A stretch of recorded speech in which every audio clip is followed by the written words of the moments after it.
கழுத்துல தாலி கட்டினது யாரோ? கங்கா கழுத்துல தாலி கட்டினது யாரோ? அவர்தான் ஏன் கழுத்துலயும் தாலி கட்டியிருக்காரு.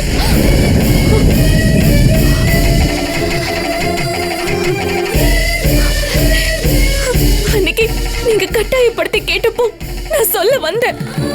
ஆனா சொல்ல முடியாம போயிடுச்சு. இப்ப சொல்றேன், அருண் தான் எனக்கு புருஷன்.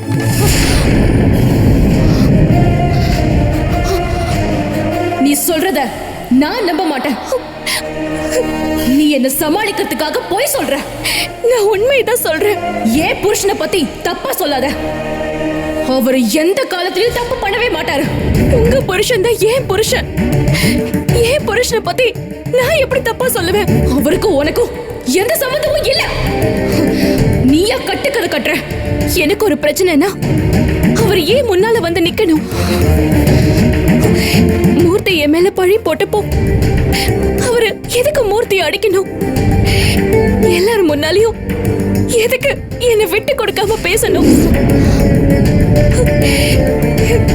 எனக்கு வாழ்க்கை கொடுக்கணும்னு அவர் தாலி கட்டல, உறவுக்காக கட்டல, பறிவுக்காக கட்டினாரு.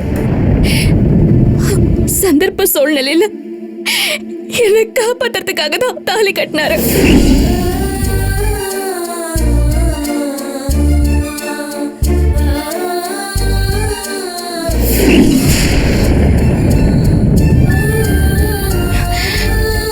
உங்க கழுத்துல இருந்த தாலியை தான் ஏன் கழுத்துல கட்டினாரு.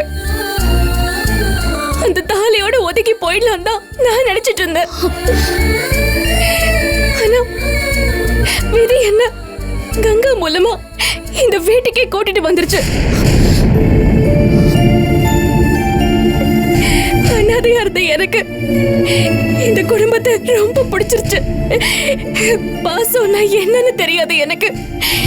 தேவசேனா காட்டின பாசம் பிடிச்சிருந்தது. எனக்கு இந்த குடும்பம் போதும், தேவசேனா போதும்.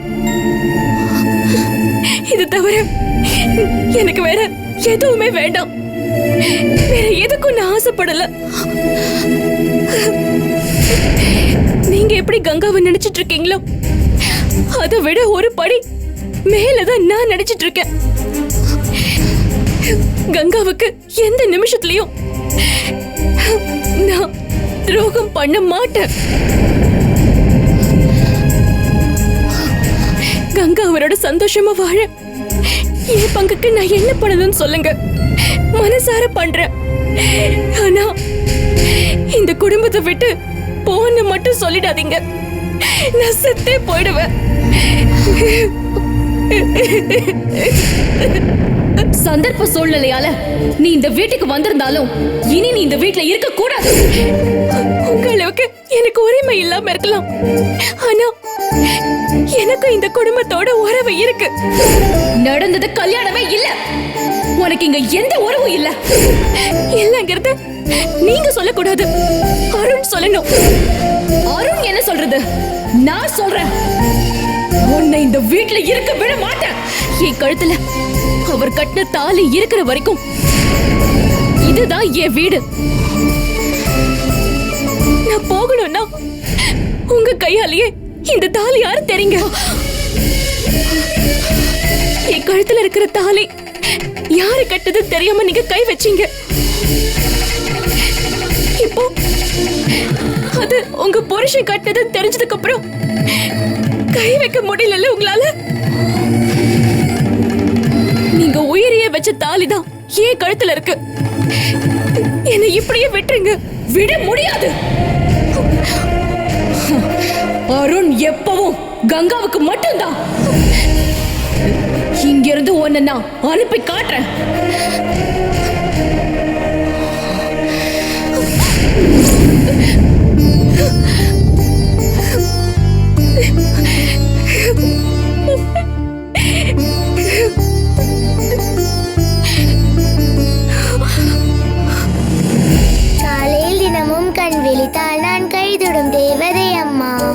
அன்பென்றாலே அம்மா என் தாய் போல ஆயிடுமா. தேவசேனா, தேவசேனா, நான் பேக் எடுத்துட்டு வருவல்ல, நீயே அவசரப்பட்டு எடுத்துட்டு வர? இவ்வளவு வெயிட் உன்னால தூக்க முடியுமா? கொடு. நம்ம படிக்கிற புக்க பாரமா நினைக்க கூடாதுன்னு எங்க மிஸ் சொல்லிருக்காங்க. உங்க மிஸ் புராணத்தை ஆரம்பிச்சிட்டியா? மிஸ் புராணமே சொல்லிட்டு இருக்காளே, யார் அந்த மிஸ்ன்னு கேட்டியா? இவ ஸ்கூலுக்கு புதுசா வந்திருக்காங்களாம். பேரு பரமேஸ்வரி. தேவசேனாவுக்கு அவங்க நல்ல நல்ல விஷயமா சொல்லி கொடுத்துட்டு இருக்காங்க. நானும் பாத்துட்டு தான் இருக்கேன். இந்த தேவசேனா ரொம்ப சமத்தா மாறிட்டு இருக்கா. உன்னை இந்த அளவுக்கு மாத்தின மிஸ்ஸ நேர்ல பாக்கணும் போல இருக்கு. ஆமா, எனக்கும் அப்படிதான் இருக்கு. ஏன் தேவசேனா, நீ பெருமையா பேசுற மிஸ்ஸ ஒரு நாள் நம்ம வீட்டுக்கு கூட்டிட்டு வாயே. அவங்க நம்ம வீட்டுக்கு வருவாங்களான்னு தெரியலையே. நீ கூப்பிட்டா கண்டிப்பா வருவாங்க. கூப்பிட்டு பாரு. நாளைக்கு லீவு தானே, முடிஞ்சா நாளைக்கே வீட்டுக்கு வர சொல்லு. சரி, அவங்க கிட்ட நான் கேட்டு பாக்குறேன். சரி, நேரம் ஆயிடுச்சுமா, நான் அனுப்பிட்டு வரேன். சரி, பை ஆண்டி. பாய் செல்லம்.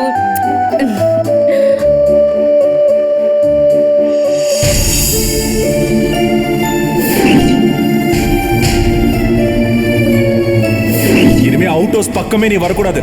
போடா போடா.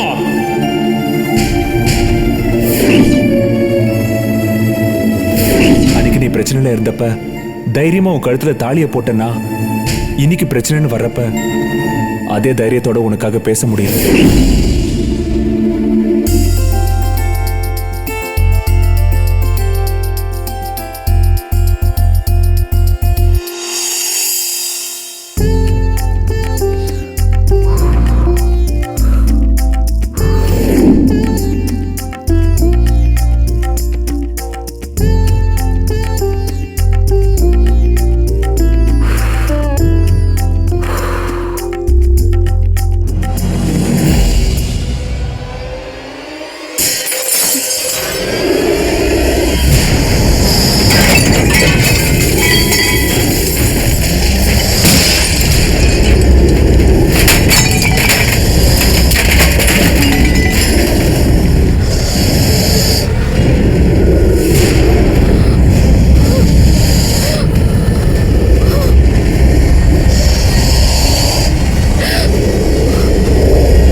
நீ என்ன கத்துனாலும் யாருக்கும் கேட்காது காக்கா. நான் எல்லாரையும் அசந்து தூங்க வச்சுட்டு தான் வந்திருக்கேன். இங்க இருந்து நான் போற வரைக்கும் யாரும் வர மாட்டாங்க. வேண்டாம் நந்தினி, என் மேல ஏறிடாத. நீ என் உடம்புல புகுந்து நான் பட்ட கஷ்டம் எல்லாம் போதும் நந்தினி. இனிமேல அந்த கஷ்டத்தை கொடுத்துறாத. நான் கெஞ்சி கேக்குறேன், என்ன விட்டுடு நந்தினி, என்ன விட்டுடு. நான் நந்தினி இல்ல.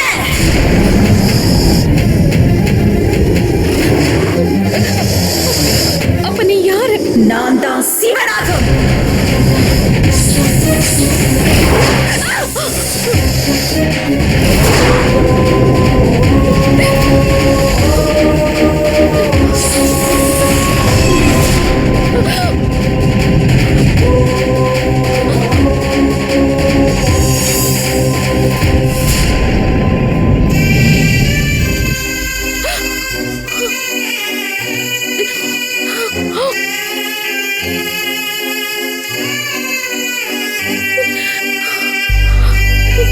யார் நீங்க? நந்தினியோட அம்மா பார்வதி. பார்வதியா?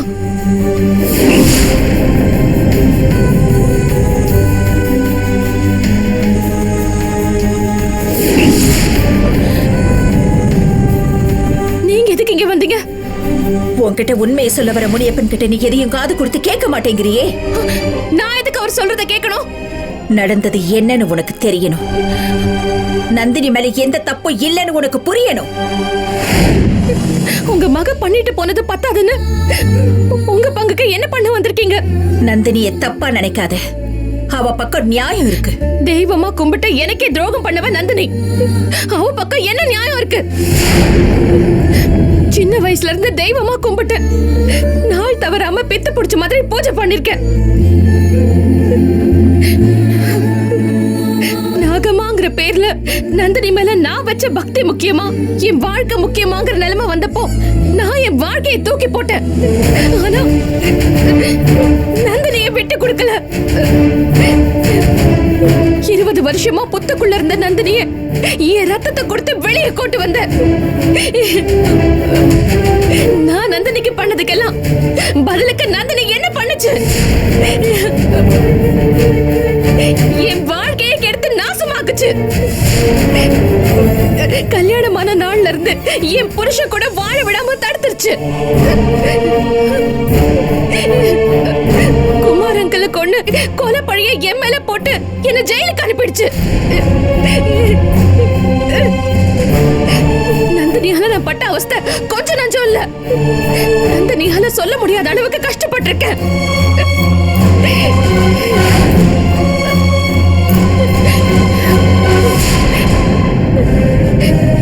நான் கஷ்டப்பட்டப்பெல்லாம் வராத நீங்க இன்னைக்கு வந்து நந்தினிக்கு வக்காலத்து வாங்குறீங்களா? சொல்லுங்க. நீங்க சொன்னா நந்தினி நல்லதுன்னு ஆயிடுமா? நந்தினி என்னைக்குமே விஷ பாம்புதான். தன் சுயநலத்துக்காக தன்னை கும்பிட்டவளோட வாழ்க்கையை கெடுத்த பாவி நந்தினி. தன்னோட பழி வாங்குற வெறிக்காக ஒரு குடும்பத்தை அழிக்க நினைக்கிற நாசக்காரி நந்தினி. தான் நினைச்சது நடக்கணுங்கிறதுக்காக எனக்கு நம்பிக்கை துரோகம் பண்ண துரோகி நந்தினி. போதும், நிறுத்து. நந்தினிக்கு இன்னைக்கு இருக்கிற பழி வாங்குற வெறிய பத்தி மட்டும்தான் உனக்கு தெரியும். ஆனா நந்தினி ஏன் இந்த நிலைமைக்கு வந்தாலும் உனக்கு தெரியுமா? நந்தினி உன்கிட்ட நடந்துகிட்டது மட்டும்தான் உனக்கு தெரியும். ஆனா நந்தினிக்கு என்ன நடந்துச்சுன்னு தெரியுமா? நந்தினிய குற்றவாளிங்கிறியே, நந்தினி பக்கம் இருக்கிற நியாயம் உனக்கு தெரியுமா?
இவ்வளவு பாவங்களை பண்ணவங்க நல்லா இருக்கணும். ஒரு பாவமும் அறியாத நந்தினி கஷ்டப்படணுமா? அவ கஷ்டத்துக்கு ஒரு முடிவு வேண்டாமா? இந்த அளவுக்கு பாதிக்கப்பட்ட நந்தினி பழிவாங்க நினைக்கிறதுல என்ன தப்பு இருக்கு? சொல்லு.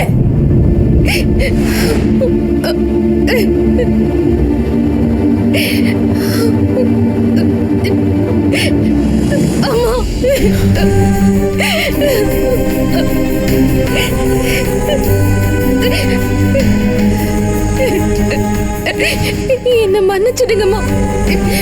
நந்தினிக்கு நடந்தது தெரியாம நந்தினி என்ன தப்பா நினைச்சிருந்தேன். இப்ப புரிஞ்சுக்கிட்டேன். புரிஞ்சுக்கிட்டா மட்டும் போதாது, நந்தினி எங்க இருக்கான்னு சொல்லணும். நந்தினி எங்க இருக்குன்னு எனக்கு தெரியாது, அது நம்புவதற்கு தான் தெரியும். நந்தினி எங்க இருக்கான்னு நான் கண்டுபிடிக்கிறேன். நந்தினி பத்தி உன் மனசுல இருக்கிற எண்ணத்தை மாத்தணுங்கிறதுக்காகவும், நீ தப்பானவளுக்கு பூஜை பண்ணலன்னு உனக்கு தெரிய வைக்கணுங்கிறதுக்காகவும் தான் நான் உன்னை பார்க்க வந்தேன். கிளம்புறேன்.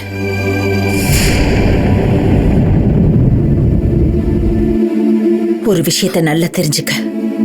நீ நினைக்கிற மாதிரி ராஜசேகர் நல்லவன் கிடையாது. எக்காரணத்தை கொண்டும் எதுக்காகவும் ராஜசேகர் கிட்ட நான் சொன்ன விஷயத்தை சொல்லிடாத. அது உனக்கு தான் ஆபத்தா முடியும். அம்மா ஒரு நிமிஷம். நந்தினி எங்க இருக்கான்னு நீங்க கண்டுபிடிங்க. ஆனா நந்தினி கிட்ட தப்பு பண்ணவங்கள மன்னிச்சு விட்டுற சொல்லுங்க. தப்பு பண்ணவங்கள தண்டிச்சு கால சக்கரத்தை திருப்பி எடுத்துட்டு வான்னு நந்தினி கிட்ட சத்தியம் வாங்கினதே நான் தான். நான் எப்படி மன்னிச்சு விட சொல்லுவேன்? உங்க ஆதங்கம் புரியுதுமா. ஆனா மனுஷங்க பழிக்கு பழி வாங்கலாம். தெய்வீக அம்சமா இருக்கிறவங்க பழி வாங்கலாமா? இது பழி வாங்குற படலும் இல்ல, தர்மத்தை பரிபாலனம் பண்ற தர்ம யுத்தம். என்ன கண்டன் துண்டமா வெட்டினதை கூட நான் பெருசுப்படுத்தல. நந்தினியை 20 வருஷமா புத்துக்குள்ள வச்சு முடக்கினதை கூட நான் பொருட்படுத்தல.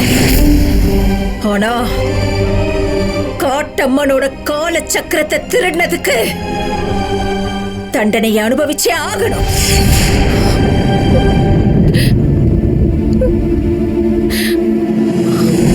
கால சக்கரம் என் காவல் பொருள். என் காவலை மீறி அதை எடுத்ததுக்கு தண்டனை அனுபவிச்சே தீரணும். 20 வருஷத்து பகைய நீங்க இன்னுமா நினைச்சிட்டு இருக்கீங்க? நீங்க கொஞ்சம் மனசரங்கி என் குடும்பத்துல இருக்க எல்லாரையும் மன்னிச்சிடுங்க. எத்தனை வருஷம் போனாலும் தப்பு தப்புதான்.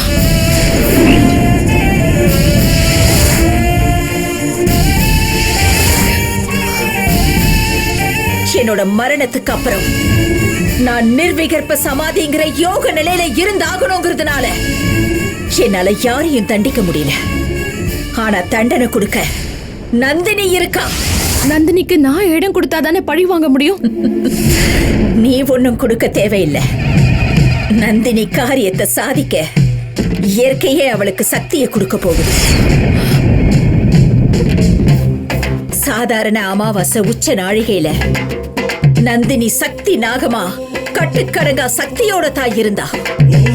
கிரகண அமாவாசையில மகா சக்தி நாகமா எல்லை இல்லாத சக்தியோட இருப்பா.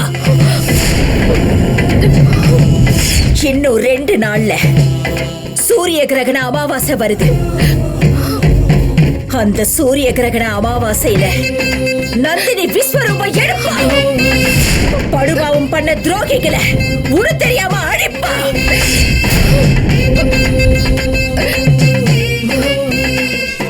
நந்தினிய வெளிய கொண்டு வந்து நாக வேட்டைய ஆரம்பிச்சு வைக்கத்தான் நான் வந்திருக்கேன். நந்தினிய வெளிய வர வைக்கிறேன். 20 வருஷ பிரச்சனைக்கு முடிவு கட்டுறேன்.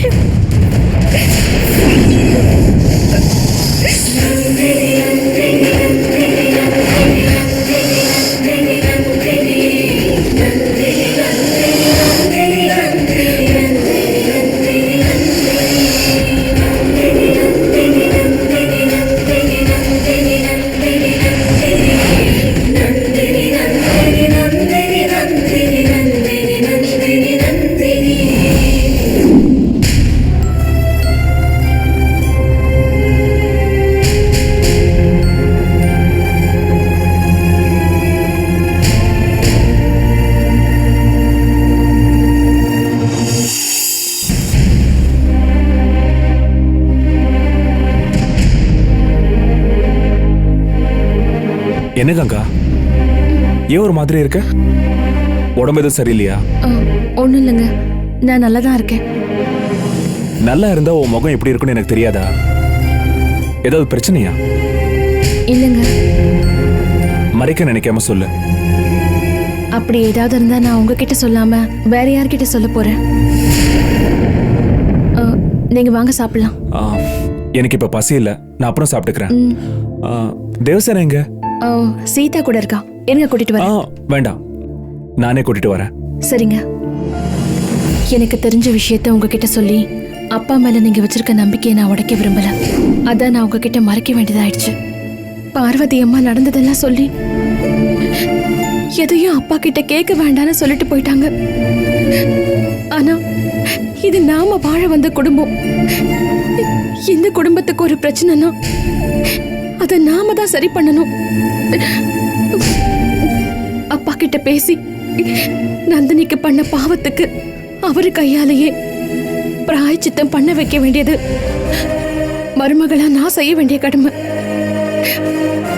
அத நான் செஞ்சே ஆகணும்.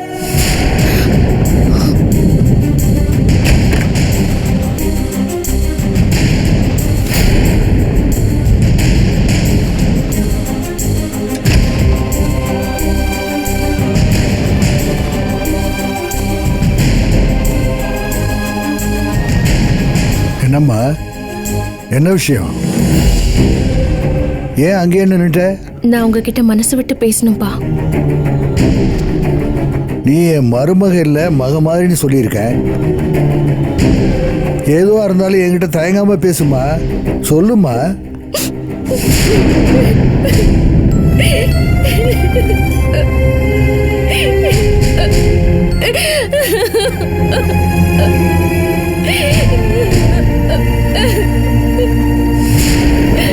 என்னாச்சுமா, ஏன் அழற? நந்தினி கோவில் பாம்பன் தானே சொன்னீங்க, ஆனா அது பார்வதி அம்மாவோட மகன்னு சொல்லவே இல்லையே. ஏன்பா மறைச்சிங்க?